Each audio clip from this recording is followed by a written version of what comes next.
Monsieur Collet. Oui, je confirme, c'est très variable. Enfin, il y a quand même des discussions intelligentes qui se font au niveau du canton et bien entendu des communes qui participent activement à cela. Non, je pense qu'on n'a pas des conflits de dogmes, disons tous les jours, certaines fois. Moi, j'ai aussi envie de dire une chose, parce que Bernard Nicot parle des couloirs, effectivement, des réglementations dans lesquelles on évolue. Je crois que c'est un président français en exercice qui n'a pas tenu ses promesses, mais il avait dit une chose qui est intéressante, en tout cas dans l'idée, c'est quand on met en place une nouvelle loi, on doit en supprimer deux. Et c'est un petit peu la difficulté qu'on a, c'est qu'on a de nouveaux projets, on a de nouveaux schémas directeurs, mais nous, on est dans le concret, on est dans le demain, on a un terrain sur lequel on nous demande de s'engager, d'investir de l'argent, de prendre du risque. On connaît aujourd'hui ces possibilités constructives, mais elles ne correspondent pas effectivement à un schéma directeur qui, lui, n'est pas encore entré en force. Alors, vous avez des communes qui vous disent c'est la solution de l'immédiateté qui prime, et vous en avez d'autres qui vous disent non, attendez, on va pas faire quelque chose qui est assez sensé, alors que finalement, ce qu'on prévoit à 10 ans est tout autre. Oui, enfin, nous, là, aujourd'hui, on doit travailler parce que vous, mesdames, messieurs, enfin, peut-être pas toutes les personnes dans la salle, vous attendez des logements. On est là pour les construire. Alors, effectivement, le bon sens voudrait que, avant de réinventer sans cesse des choses intéressantes, c'est vrai, qu'on pense à en supprimer d'autres. Et là, on touche évidemment à la grande difficulté de notre métier et effectivement les particularités suisses, droit de recours et j'en passe. Et les barrières administratives dont on entend souvent parler. Vous vouliez ajouter quelque chose ? Oui, vous posez une question. Oui, construire, c'est déjà un acte politique. Et je crois qu'on peut réussir une véritable construction de qualité qu'à partir du moment où il y a une véritable entente et un vrai dialogue, une synergie entre les promoteurs que nous sommes et la ville et donc les pouvoirs publics. Donc la raison n'appartient pas nécessairement à la collectivité. Pour reprendre l'intitulé de notre réunion d'aujourd'hui, c'était entre raison collective et souhait individuel. La raison collective n'appartient pas nécessairement aux communes. On peut très bien avoir raison tout en étant promoteur. Je veux dire, on n'est pas là uniquement pour supporter et donc exécuter ce qu'on nous demande de faire. Et je crois que M. Nicot a raison, il faut absolument casser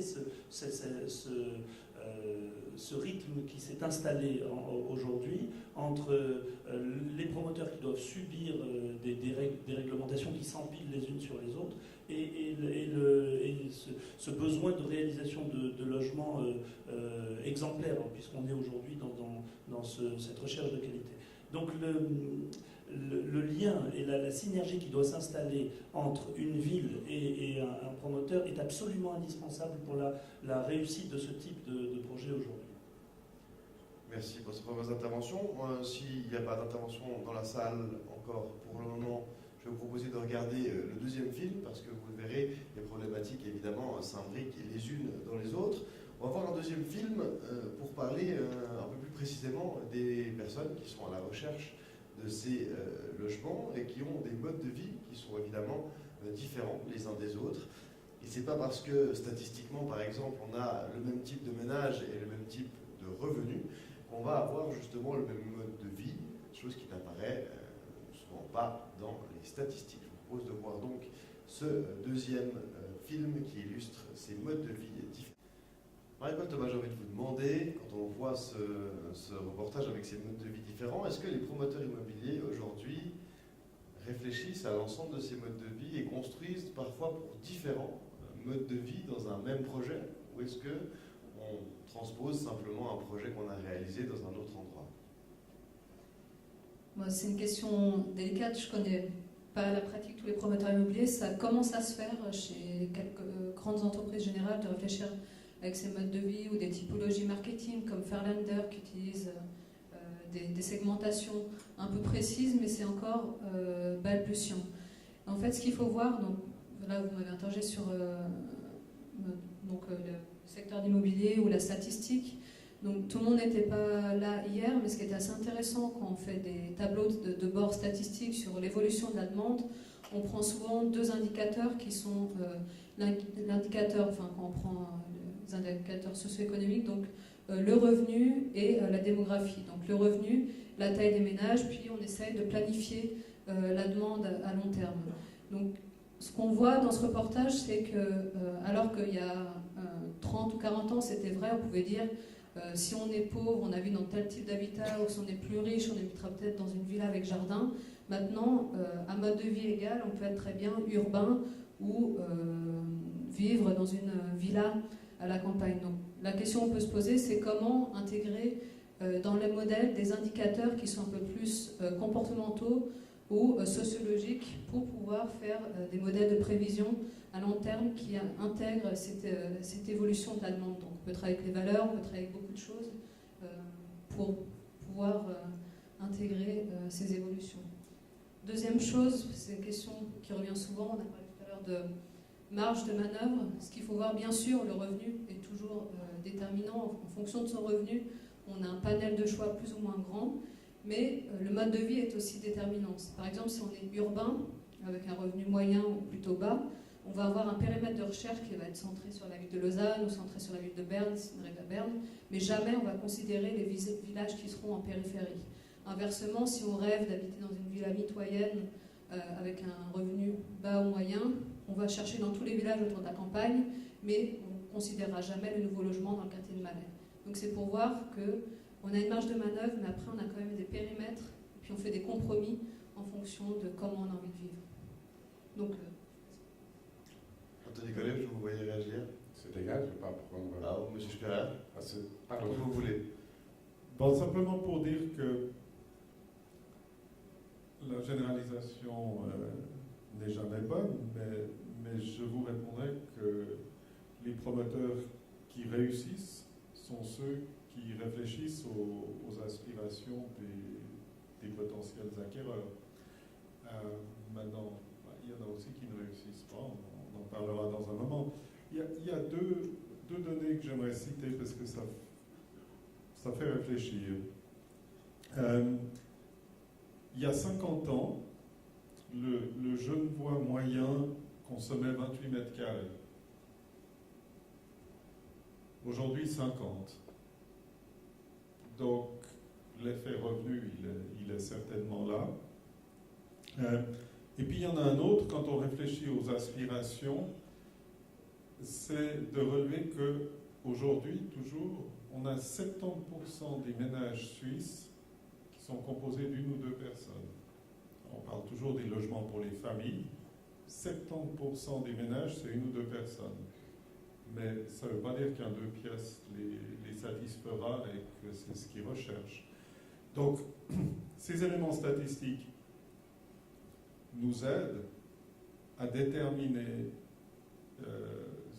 quels sont les besoins, mais ensuite, quand on définit un programme et qu'on veut le définir pour répondre aux aspirations, on ne va pas se contenter du besoin.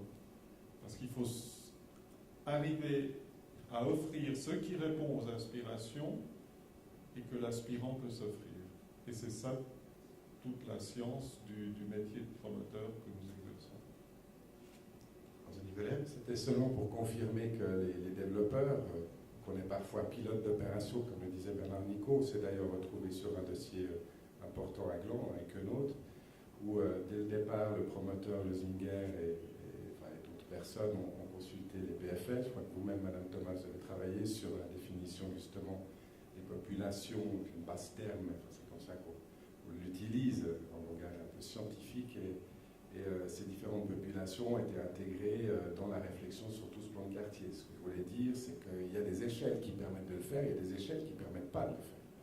Et ça, il faut bien distinguer la taille à partir de laquelle on peut commencer à réfléchir sur un concept qui inclut la mixité. La mixité dans un immeuble de 20 logements et des concepts dans une seule construction, ça paraît juste une illusion. En plus, si on parle d'un plan de quartier dans lequel vous avez 15 propriétaires différentes, dont certains sont vendeurs tout de suite, d'autres ne le sont pas, d'autres s'accrochent à leur villa, même si on peut densifier 8 fois ou 25 fois la surface constructive, on ne va pas arriver d'un coup d'un seul au résultat qu'on peut avoir dans un projet à grande dimension sur lequel il y a une coordination globale. Et avec une autre, c'est 450 logements, c'est une ville dans le village, en quelque sorte. Et là, j'aimerais terminer sur ce propos par dire qu'il y a, je pense, une vraie carte à jouer, et la ville de Gland est un exemple. Il y a des villages, parce que c'est au-dessous de 10 000 habitants, de grands villages qui peuvent jouer cette carte. Ce n'est pas forcément impossible de faire un écoquartier sans qu'il y ait la gare, ou en tout cas une gare principale. Je pense, Vidal, à une opération qui nous occupera le groupe MK bientôt. On parle de faire un écoquartier à côté d'une sortie d'autoroute. Alors on va me dire c'est complètement ridicule. Mais enfin, si je sors de l'autoroute et que je parque ma voiture après à 1 minute de la sortie d'autoroute et qu'ensuite je vais vivre dans un quartier de 2000 habitants, il me semble qu'il y a un peu de développement durable, il y a un peu de mobilité douce. Alors, il faut aussi intégrer des options ou des solutions de plan de quartier, pas nécessairement autour de la gare de Lausanne, de Morges et de Nyon, parce que ça c'est assez limité. Je ne parle pas de la Suisse alémanique. Où serait juste, Anthony Collet, où serait la limite à partir de quand est-ce qu'on peut justement réfléchir, vous parlez d'une différence, on ne pouvait pas réfléchir peut-être pour je pense une centaine de logements environ. Je pense que c'est le plus petit chiffre pour réaliser un quartier. J'ai envie de dire plutôt 200 à plus. Je vous rappelle dans le salle, vous pouvez réagir, donc si vous le souhaitez, faites-moi simplement un signe pour poser soit une question, soit une remarque par rapport évidemment à ce qui se dit. Bernard Nico. Il y a un fossé colossal entre le rêve et la réalité. D'ailleurs, il y a aussi un petit fossé entre votre film et ce dont on parle, parce que l'immeuble où est la gentille dame qui a eu le bon goût de choisir un des nôtres est de 1948. Et on ne parle pas d'immeuble de 1948 dans cette salle aujourd'hui. La villa à Moran, au PIF, elle est de 1970. Donc il y a deux exemples qui ne correspondent pas du tout à ce qu'on veut voir à futur, et qui sont des exemples d'après-guerre ou de la grande période tout va à la campagne, puisque c'était le rêve de presque tous les Suisses dans les 30 glorieuses qui étaient les 20 Suisses, où après la guerre tout se passait bien parce qu'on n'avait pas vécu. Il va falloir construire vite pour que tout le monde puisse vivre dans le logement de demain. En même temps, Marie-Paul Thomas, est-ce que vous avez encore quelque chose à ajouter sur ce sujet-là? Est-ce qu'on passait au film suivant? Oui, monsieur Collet. Moi, je pense qu'on va parler après des modes de vie ou des séquences de vie, parce qu'on a cinq vies en matière, j'ai l'impression, en matière de logement. On a celle que l'on vit selon le choix de ses parents.